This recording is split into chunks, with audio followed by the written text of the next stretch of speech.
What's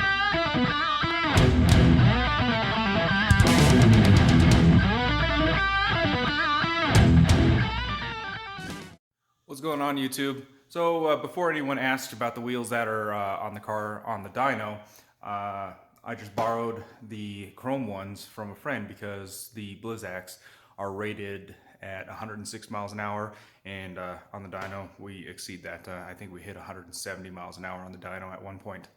But I do still have my stock rims, and I'm going to make a separate video on this. But in case anyone's wondering, the stock rear-wheel drive wheels do fit on an all-wheel drive Charger.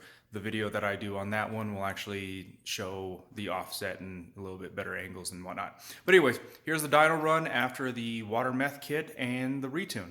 Enjoy.